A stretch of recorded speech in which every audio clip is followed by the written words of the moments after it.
You're watching KSL Sports Live.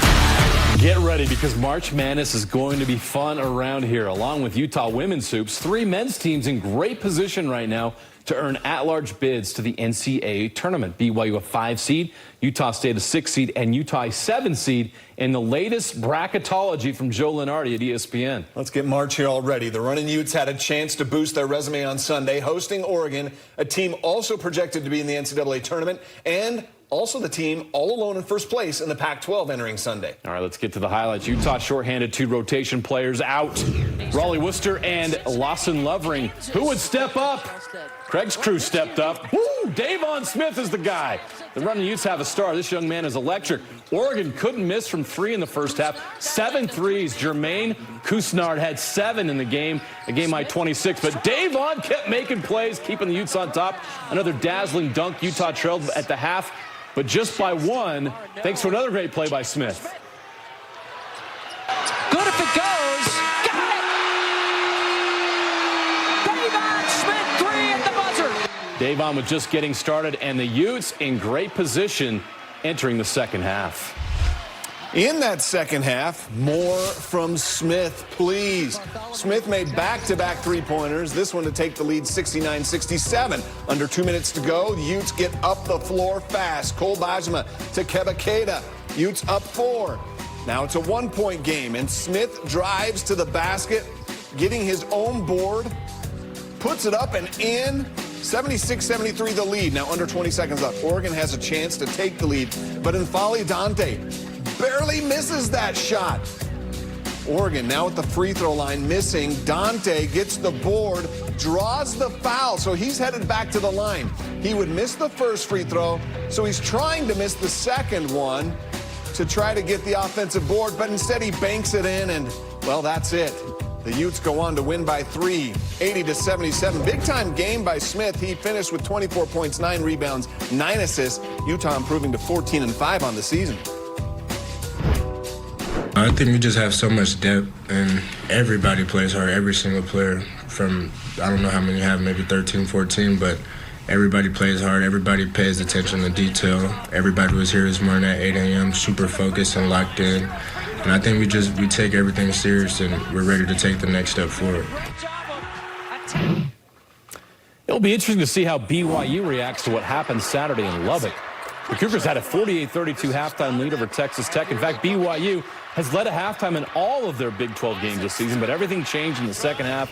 The Red Raiders outscored BYU 53-30 in that second half, led by Pop Isaacs, who finished with 32 points, 6 threes. The loss stings, but BYU still 5th in net rankings. Don't worry, BYU fans. The Cougars are fine. The impressive win Tuesday over Iowa State helps. Now the Cougars welcome 5th-ranked Houston to the Marriott Center Tuesday, followed by the Texas Longhorns on Saturday. Life in the Big 12 is fun. What a schedule. You know, in year 1 under head coach Danny Sprinkle, Utah State has done nothing but thrive on the basketball court.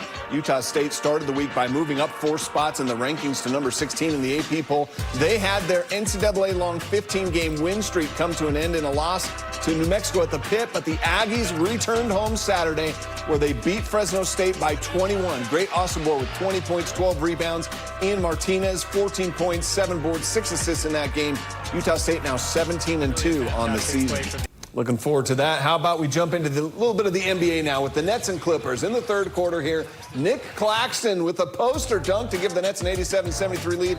In the fourth quarter, Cam Thomas and one. Nets up 103-86. Just under 5 minutes left. Kawhi Leonard throws one down. The Nets have a 114-108 lead. Now with a minute to go, Leonard for 3.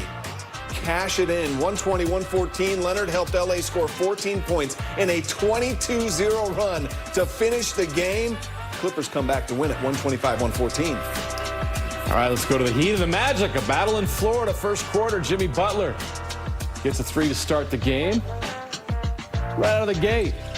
Second quarter, Markelle Fultz gets the steal and throws one down, and the Magic have a 7-point lead. Let's go to the third quarter. Franz Wagner for 3, and Orlando maintains that lead. Wendell Carter Jr. with a dunk. This Magic team is fun, and they are much improved. Up 10, Orlando holds Miami to a season-low 30 made field goals, and the Magic win 105-87.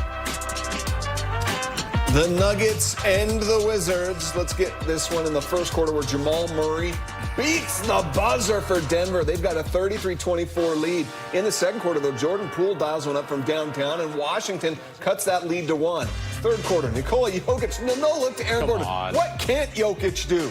Denver's up by 11. In the fourth, DeAndre Jordan catches that lob and throws it down. Denver with a 13-point lead. Jokic would finish the game with a 42-point triple-double, and that shocks no one. Denver wins 113-104. All right, we have to take a short break. We'll have the latest on the Utah Jazz when we come back. And could Major League Baseball come to Utah sooner than we thought? The details on how Utah could be a temporary home for the A's. Plus, the best women's college basketball player in the country taken out in a court storming. Is she hurt? How bad? Put the phone down. Find out next. College basketball, number 2 Iowa at number 18 Ohio State. Fourth quarter, Caitlin Clark was having her way. Makes the layup for an 80-77 game. Under 10 seconds left, J.C. Sheldon, a chance to win the game, but it is off the mark. It goes to overtime. Clark trying to avoid the upset. Makes it a 1-point game, 89-88, but Ohio State would be too much down the stretch. Rebecca Mikasikova, hits the dagger. Ohio State gets the upset, but Caitlin Clark, has the wind knocked out of her as a fan collides with her after the game. A very scary situation for the future #1 draft pick. Glad she's okay. The Buckeyes need to get some NIL and get that girl on scholarship. Number 10 Memphis at Tulane.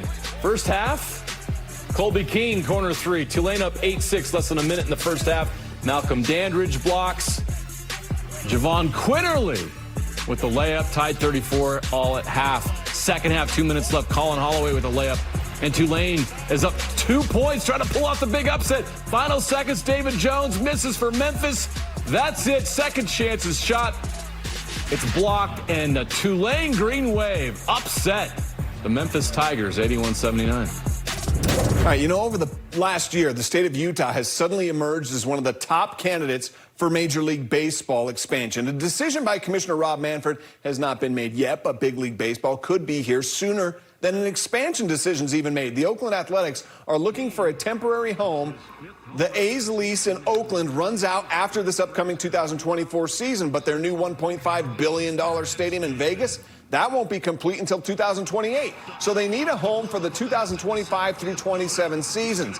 They've taken visits to Sacramento and Las Vegas to check out those AAA ballparks. And then on Thursday, they were in Utah exploring options here with Larry H. Miller CEO Steve Starks. And Starks said the A's liked the fact that there are 2 stadium options in Utah, so they wouldn't have to share a stadium with a minor league team. It would be the Daybreak Stadium because it would be a brand new facility and it meets the standards that are required for Major League Baseball and the players, and the fan and guest experience there would be distinct. We love Smith's Ballpark. It doesn't meet the standards required, and so we explored it. It just was never an option. And frankly, we didn't even tour it with the Athletics because we just knew that it wasn't going to be a viable option. Starks did tell Hans and Scotty on the KSL Sports Zone that they would maximize capacity at that Daybreak ballpark, increasing it from 7,500 to somewhere under 15,000. He did call it a unique, intimate Major League experience for the fans, but also an opportunity to prove to Major League Baseball that Utah is more than capable of being a permanent home to a future ball club. But if we do a great job hosting the Athletics, if Major League Baseball sees what type of support they would have in Utah, it only strengthens, I think, our case that we are the best expansion market for them. And it's not unrealistic. If everything went according to our plans, and what we would love to see is that you would have the Athletics playing for 3 years, Major League Baseball here, and then potentially roll right into a new ballpark in the Power District where we have our own Major League Baseball team, starting the 28 or 29 season. It would be incredible. Utah seems like a logical choice. Now to our Any Hour Services play of the day that comes to us from the Lakers game against the Blazers. Second quarter fast break. D'Angelo Russell bounces the alley-oop to LeBron. Then in the fourth quarter, D'Angelo, D-Lo Oh, the wraparound dribble layup. LeBron passed Klay Thompson for 7th all-time for made three-pointers in the Lakers' 134-110 win. Gets the behind-the-back dribble to himself. The pride of Bountiful High School in Utah State, Sam Merrill, had another hot night shooting for the Cavaliers on Saturday. Merrill drained 5 threes for 18 points in the Cavs win over the Hawks. He's averaging nearly 13 points per game just over the last 7 games. For the season, he's shooting 41.4% from 3 on 5.6 attempts per game. He's shooting so well that on Sunday morning, Donovan Mitchell took to social media with this post, a post to begin the campaign to get Sam Merrill in the three-point contest at All-Star Weekend. Make it happen. Absolutely. All right, we dug up something fun on the KSL Sports archive tonight.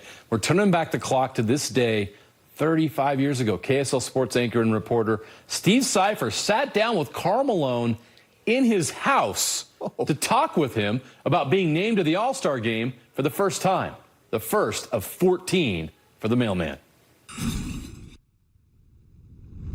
I think it was a goal of mine when I first came into the NBA as a rookie. With trusty dog Iris at his feet, Malone celebrated the news rather quietly this afternoon, but there was no question he loved hearing it. With an all-star clause in his contract, it means a little more money to the mailman, but money can't buy Malone's memories. I was thinking about making the all-star team so it could be something that I can remember for the rest of my life. And, to say, hey, if I'm not one of the greatest players ever played, I was definitely one for that one moment, for that one time. Malone adds he hopes to represent the Jazz in the best possible way, but even if he doesn't score a point, he's already made an all-star move. I know Magic Johnson got number 32, so I'm going to wear number 7 in honor of Pete Maravich because, first of all, he played for the Jazz, and second of all, he's from Louisiana, and I want to do that for him. All right, great video. The Utah Jazz have been outstanding over the past month of the season, winners in 15 of their last 20 games. And on Monday, they reached a season-long 6-game win streak by beating the Indiana Pacers by 27 points. The Pacers are no pushover either. They're a top 4 team in the East, a team with a winning record, sitting in the top 7 spots in the Eastern Conference. It was the Jazz, 9th win in 10 games, and of those 9 wins, 8 of them against teams currently in the playoff picture in their respective conferences. Lauri Markkanen led the way for the Jazz on Monday with 32 points, 10 rebounds, and 3 assists. Colin Sexton was right behind him with 30 points on 4 of 5 three-point shooting, the most he scored since joining the Jazz. There was a lot of narrative about Colin when he was first traded here as somebody who scored a lot in Cleveland. Hey! Knocks it down! But wasn't on winning teams. That probably seeped into my head a little bit last year. It would be like taking somebody on a date but calling their ex first. I needed to look in the mirror in the off season and have a little bit of humility about mine and Colin's relationship. Hey, whatever happened before he got to Utah means nothing to me. And how has he been with me every day? How has he been with our team every day? And he's always done everything that I've asked. He's never complained. He has never come to my office and asked for more playing time. He has never asked for more shots. He's never questioned what we were doing. He just continues to work every day. He takes coaching. He lets me coach him very hard. 2 days later, tragedy struck the NBA world Wednesday morning in Salt Lake City. Warriors assistant coach Dejan Milojevic passed away after suffering a heart attack in Salt Lake.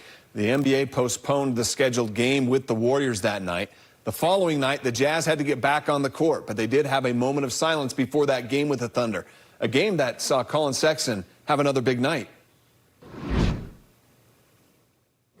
Sexton goes to the rim, rises in traffic and hammers. Yeah, Colin Sexton followed up his 30-point game against the Pacers with an even better outing against the Thunder Thursday. He was 10 of 19 shooting from the field, made 4 three-pointers, scored 31 points, which, of course, was a new high in a Jazz uniform. The Jazz losing streak did come to an end, though, in a 5-point loss, but it seems Sexton's hot streak continues on, averaging 22.4 points, 4.9 rebounds over the last 20 games.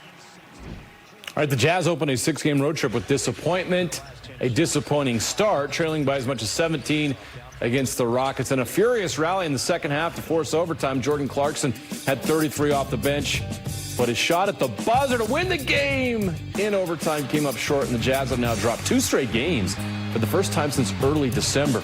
The trip continues in New Orleans on Tuesday.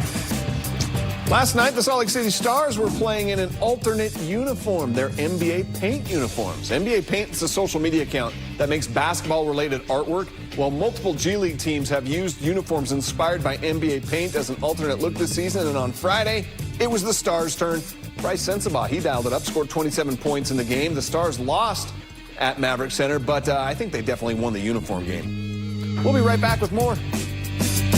Basketball, Stanford defeated Oregon State 65-56. That's not the story here. This is Stanford head coach Tara Vanderveer won her 1,203rd game. She passes Mike Krzyzewski, Coach K, the GOAT, for the most wins all time in college basketball.